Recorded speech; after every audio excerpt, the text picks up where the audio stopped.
Hello students, कैसे हो आप सब? I hope you all are doing good. Today we are starting a chapter which name is environment. The term environment refers to all the external conditions in which an organism lives. Environment का क्या मतलब होता है बच्चे? Environment का मतलब होता है जो भी outside conditions होती हैं, external conditions होती हैं जहाँ पर हम रह सकते हैं. कोई भी living organism जहाँ पर रह सकता है उसको क्या कहते हैं? Environment. It incorporates both natural conditions as well as those modified by human. In a bid to learn what exists naturally and what has been modified by human, a knowledge of our surroundings is very necessary. Now, what are the components of environment? There are two main components in which our surroundings can be classified. First is natural and second is man-made. Further, there are two sub-classifications of the natural environment, physical and biological. Now, what is natural environment? Physical environment, it incorporates abiotic factor like plains, mountains, climate, soils, rainfall, sunshine, earthquakes, thunderstorm, etc.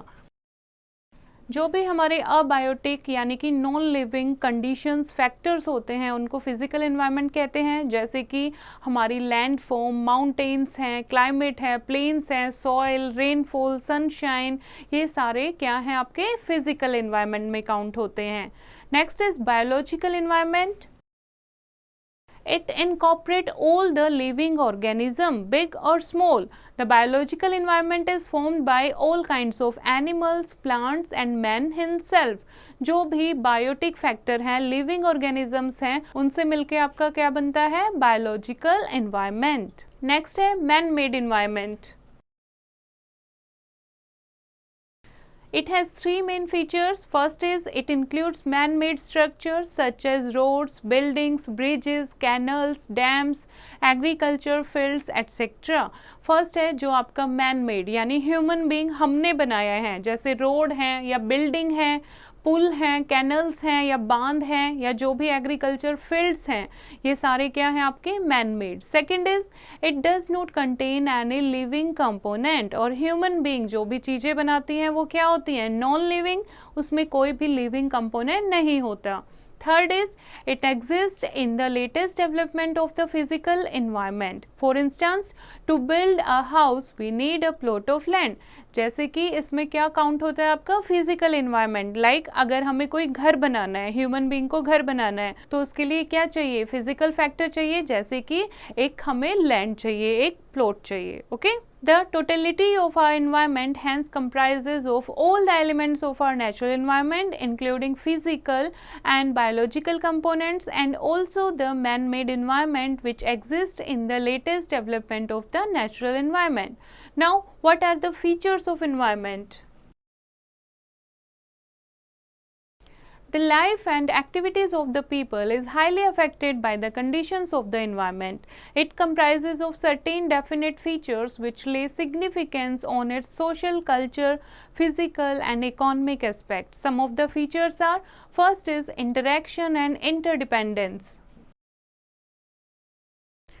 कुछ ऐसे feature होते हैं environment में जो कि हमें living conditions के लिए बहुत ज़्यादा ज़रूरी होते हैं और जो भी हमारी लाइफ की जो भी हमारी एक्टिविटीज़ होती हैं वो उन पर डिपेंड करते हैं. First is interaction and interdependence.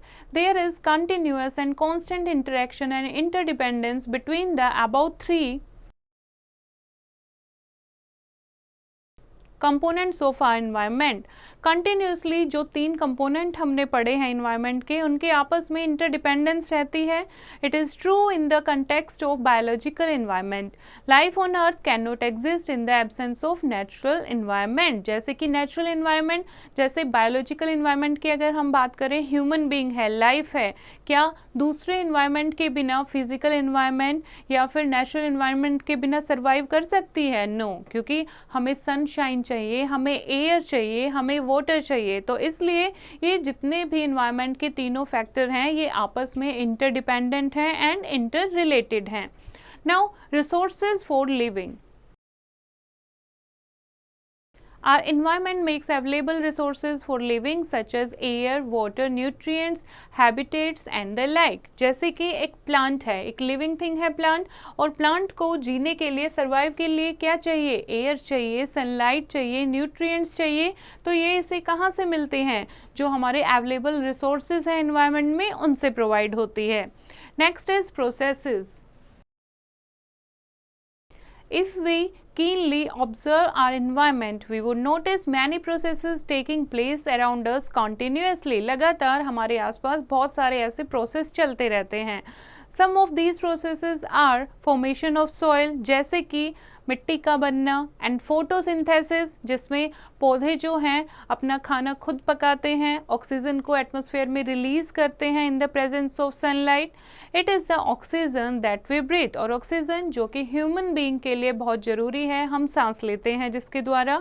And fresh water also comes out of these processes, और भी ऐसे बहुत सारे प्रोसेस हैं जैसे कि फ्रेश वाटर है, वो भी इन्हीं प्रोसेस की हेल्प से हमें अवेलेबल होता है। Next is energy flow. Sun is the only source of energy in our solar system. Energy flow takes place from one form to another.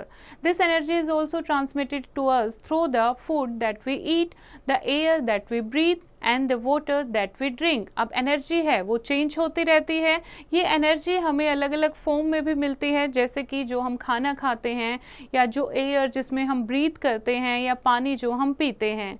These characteristics of our environment will be further studied in subsequent chapter of this book. Now we are reading about Earth, a unique planet.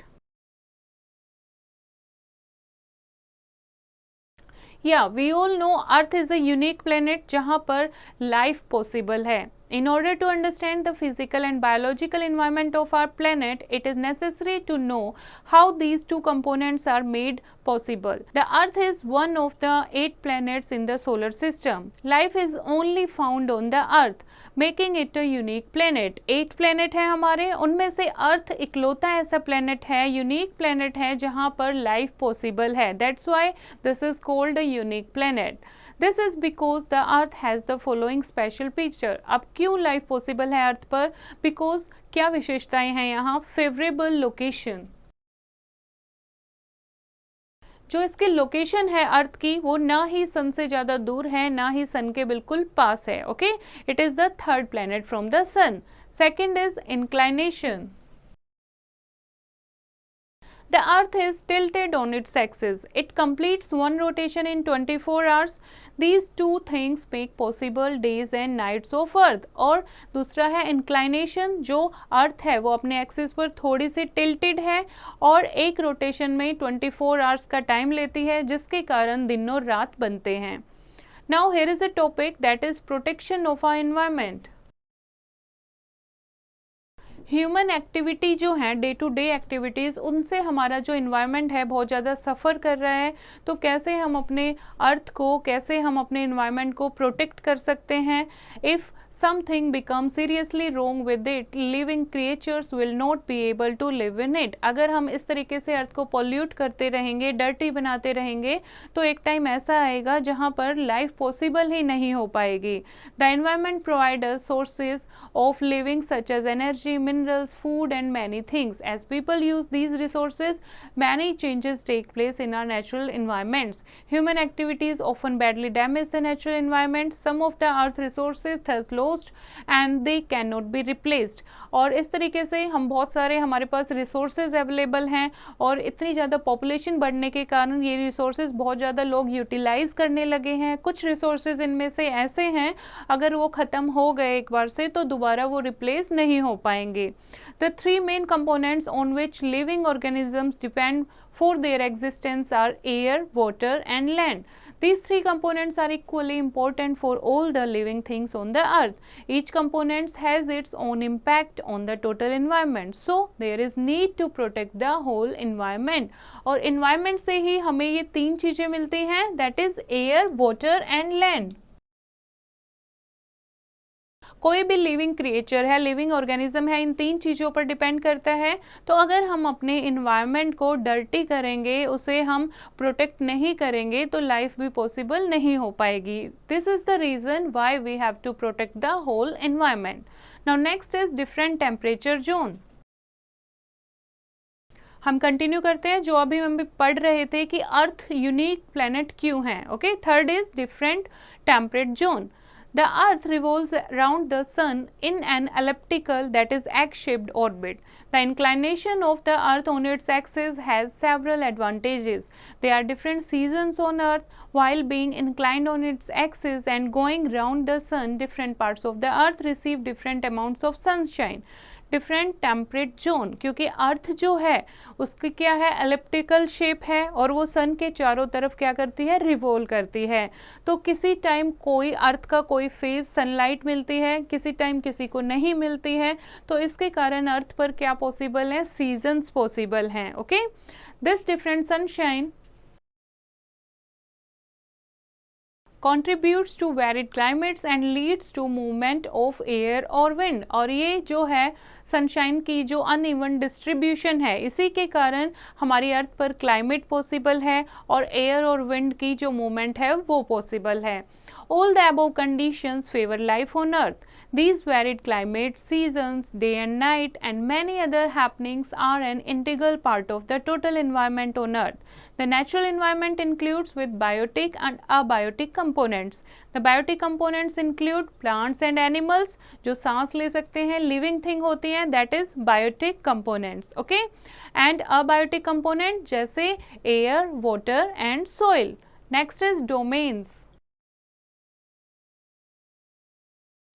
Our environment is broadly divided into 4 domains. The term domain here means a distinct type of environment that supports life. Domain का क्या मतलब है? Domain का मतलब है range, एक अलग type का environment जहाँ पर life possible हो। These 4 are usually represented by the word environment or zone where life is found. और ऐसे ही हमारी अर्थ पर कितने 4 major domains हैं। Okay? However, this zone of life is very thin and extend to all the other 3 domains that form our physical environment. So, the 4 domains which jointly support life are lithosphere, atmosphere, hydrosphere and biosphere. One by one हम इनको पढ़ेंगे। First है lithosphere. Lithosphere, litho means land. Okay? Litho means rocks. The rocky outermost layer of the earth is called lithosphere, यानी जहाँ पर हम रहते हैं, outer layer of the earth, this is called lithosphere. It extends over continents as well as ocean basins. और जहाँ तक हम देखते हैं जैसे कि continent है, ये भी एक land mass है, और ocean basins जो है वहाँ भी एक lithosphere है। The interior of the earth extends to a depth of 6,371 km. The average thickness of the lithosphere is only about 100 km. This means that you find rocks in their solid only up to this depth. And the topmost part of lithosphere is the earth crust. और जो lithosphere का सबसे ऊपर का part है उसको क्या कहते हैं? crust. We live on the earth crust and used it for hundreds of purposes such as growing crop. और हम किस पर रहते हैं? हम लिथोस्फीयर के क्रस्ट पर रहते हैं, यानी आउटर लेयर पर रहते हैं, और इसको यूज भी करते हैं अलग अलग कामों के लिए, जैसे कि फसल उगाते हैं, एग्रीकल्चर करते हैं। The crust of the earth is divided into 2 parts, एक continental crust और second is oceanic crust. Continental crust जो कॉन्टिनेंट्स पर होती है, okay, it comprises of granitic rocks rich in silica and aluminium, that is sial. एक word होता है सियाल, जो आपकी कॉन्टिनेंटल क्रस्ट है सियाल से मिलके बनती है, Si4 silica and Al4 aluminium. The sial layer is also found under mountains and plateaus and geographers sometime also call it the upper crust of the earth. The rocks here are generally light in colour. यहाँ पर जो सियाल की जो rock होती हैं वो हल्के रंग की होती हैं।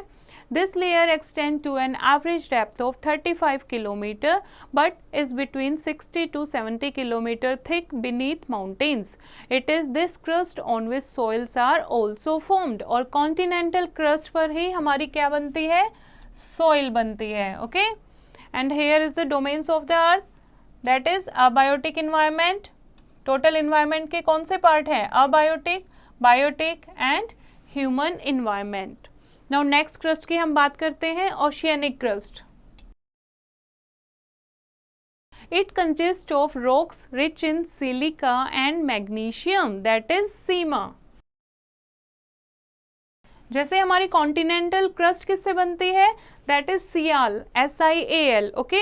और जो हमारी ओशियनिक क्रस्ट है वो किसकी बनती है? Sima, that is silica plus magnesium.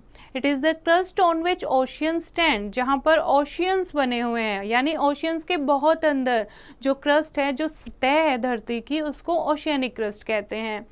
This crustal part of the earth is only 4 to 7 km thick beneath the oceans. No soils are formed here. यहाँ पर कोई soil नहीं बन सकती है. Soil formation कहाँ possible है? Continental crust पर. The lithosphere provides the basis of all human activities like soils for agriculture. It is also the source of minerals including fossil fuels. Next is atmosphere. First हमने बात की lithosphere की. Second domain क्या है? Atmosphere. The thin blanket of air around the earth is known as atmosphere. जो कि अर्थ के चारों तरफ एक थिन ब्लैंकेट है, एक थिन ब्लैंकेट ऑफ एयर है जिसमें अलग अलग गैसेस भरी हुई हैं, उसको क्या कहते हैं? Atmosphere. It exists in layers and is very dynamic in nature. As you will study later, air is a mixture of gases. The two main gases that comprise of that atmosphere are nitrogen and oxygen.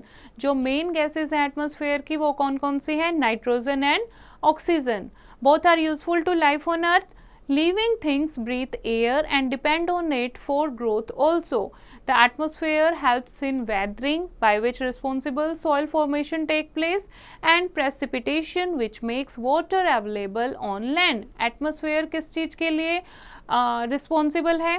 Weathering के लिए. Weathering जिससे soil formation होती है, और precipitation जिसके कारण हमें बारिश मिलती है, पानी मिलता है. The atmosphere has temperature and weight. It is found close to our surface by its own weight and force of gravity. It performs several functions such as, atmosphere के क्या क्या function होते हैं? First is protecting life on earth from space debris and certain harmful rays, that is ultraviolet radiation of the sun. Atmosphere earth पर हम लोग रहते हैं, हमारी रक्षा करता है किस चीज़ से?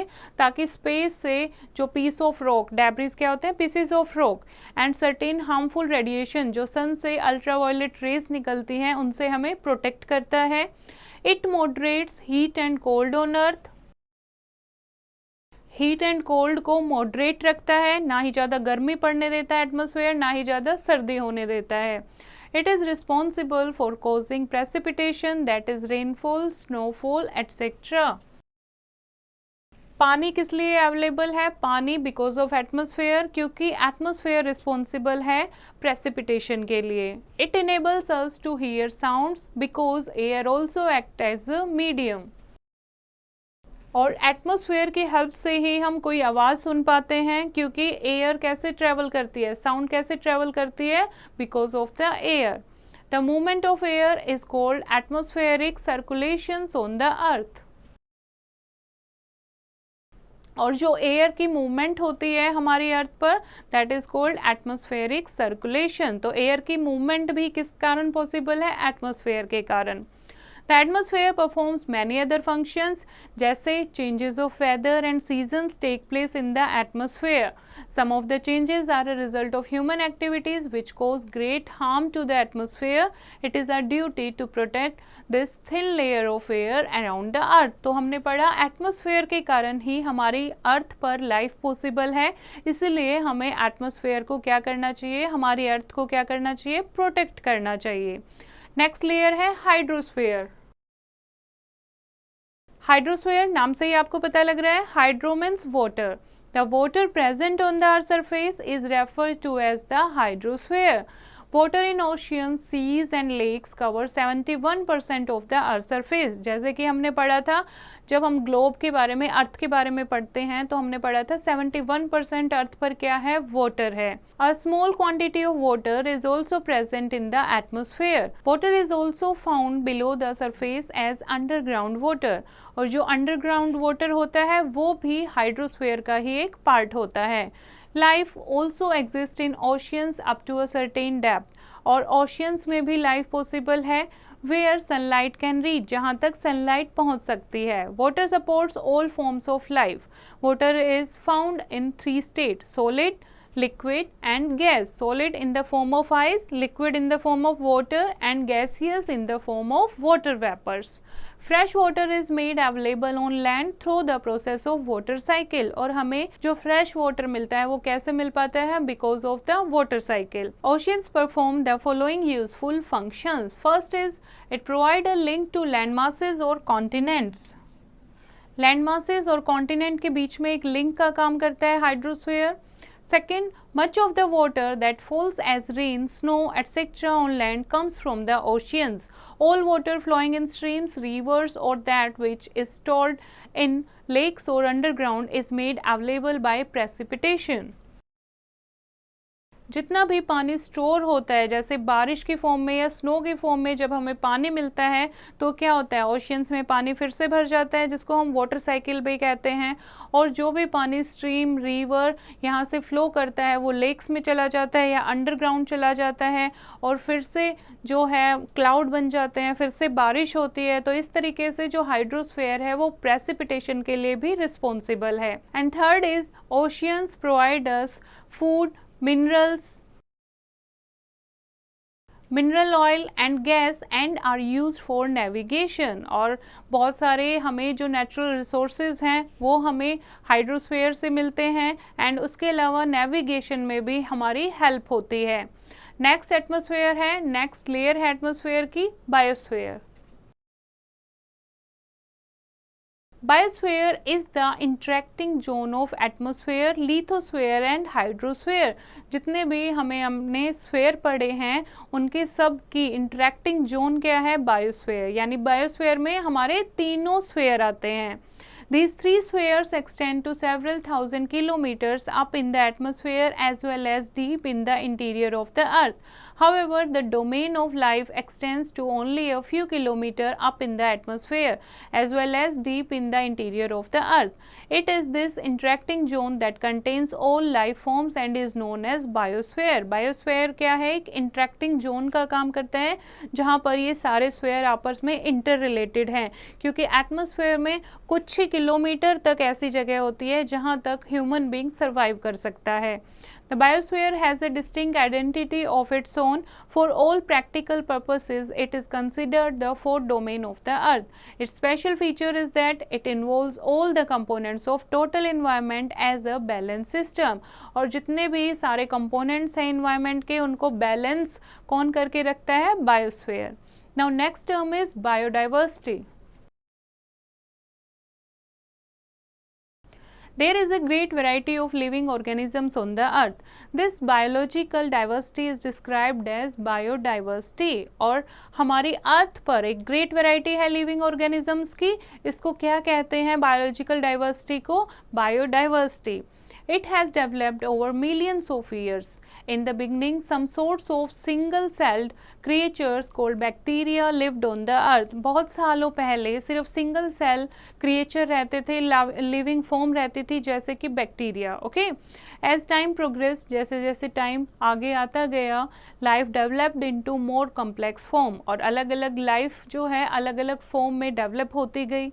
The gradual development and diversification is known as evolution. और इसको ग्रेजुअल डेवलपमेंट को क्या कहते हैं, evolution. The human species was the latest addition to life in this evolutionary process. This happened because the conditions of our environment had become suitable for this diversification. In the diversification process, scientists have divided the life forms into interlinked level called genes, species and ecosystem. और इस evolution को define करने के लिए अच्छे से जो हमारे साइंटिस्ट हैं उन्होंने अलग अलग लाइफ फॉर्म में डिस्क्राइब किया है, जैसे कि jeans, species and ecosystems. The basic unit however is the species, and it refers to a group of organisms having the greatest mutual resemblance who are able to perform the functions of reproduction, growth and adaptation. और jeans यानी species क्या होता है? Species ऐसे एक group को कहते हैं जो रिप्रोड्यूस कर सकते हैं, ग्रोथ हो सकती है जिनकी, और जो एडेप्टेशन का प्रोसेस यानी जहाँ पर रहते हैं वहाँ के एटमॉस्फेयर को अडेप्ट कर लेते हैं, तो उस ग्रुप को क्या नाम दिया गया? स्पीसीज का। Species is the basic indicator of knowing the condition of our biological environment. The diversification process has also given rise to biodiversity. Man is a part of this biodiversity, और man क्या है? इस biodiversity का ही एक part है। Now significance of studying environment in its totality. अब environment को हम क्यों पढ़ रहे हैं? क्या importance है इसकी? Some of the important advantages of studying the environment are: first is it helps us to understand the diversity, nature and mechanism of operation of various forces and processes on earth. जो भी हमारी अर्थ पर diversity है उसको understand करने में, जो भी हमारी अर्थ पर जो लाइफ के प्रोसेस होते हैं, अलग अलग फोर्सेस एक्ट करती हैं, उनको समझने के लिए हमें इन्वायरमेंट समझना जरूरी है। We can understand the impact of man's activities on the environment. दूसरा, जो ह्यूमन बीइंग की एक्टिविटीज़ हैं कैसे वो इन्वायरमेंट को अफेक्ट करती हैं वो समझने के लिए। Third is the origin and distribution of surface features of the land like mountains, plateaus, plains, rivers, etc. can be studied only when we have a total view of the environment. Mountains कैसे originate हुए, plateaus कैसे बने, planes कहाँ बने हैं, reverse कहाँ से originate होती हैं, ये सारी चीज़ें समझने के लिए हमें एनवायरनमेंट को पढ़ना पड़ेगा। When we study certain part of the earth, we can establish the relationship only when we have a view of the totality of the environment. अगर हमें अर्थ की स्टडी करनी है, अर्थ के अलग अलग पार्ट को समझना है, तो हमें एनवायरनमेंट को भी कम्प्लीटली स्टडी करना होगा। Next is, since people live only on the surface of the earth, the study of atmosphere and oceans becomes essential because of their interactive and interdependent nature. Life can exist only when air, water and land are in constant contact with each other. जो human being है वो सिर्फ अर्थ पर ही रहते हैं। अब अर्थ पर क्यों रहते हैं, क्यों अर्थ पर लाइफ पॉसिबल है, ये हमें कैसे पता लगा कि अर्थ पर एयर, वाटर और लैंड है? Because of the study of the environment. From the above it is clear that for understanding the man environment relationship we have to study the environment in its totality will be very helpful. इसीलिए अगर हमें man environment relationship को समझना है अच्छे से, तो हमें study of environment of totality भी समझना पड़ेगा। Now some important points.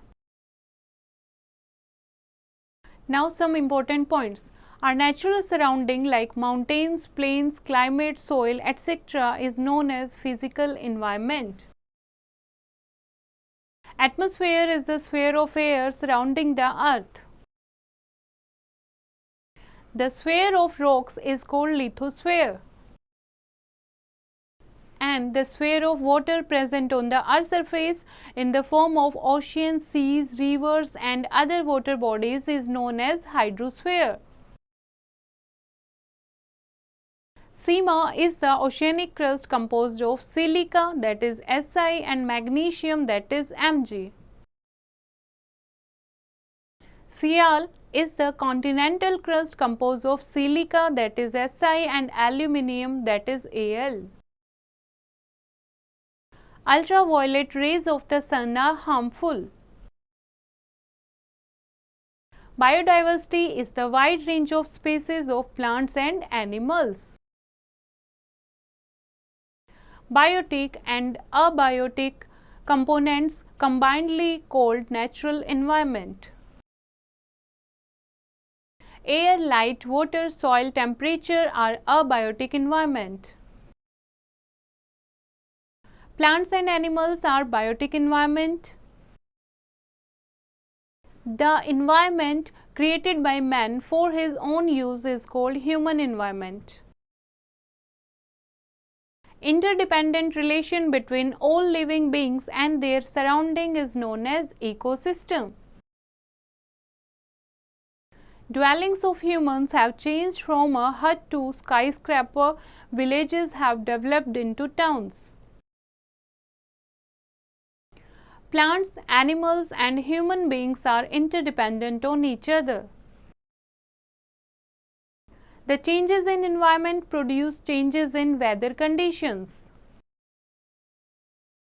Solar radiation is also responsible for existence of various types of climates on Earth's surface. And India is one of the 10 mega diversity centers in the world.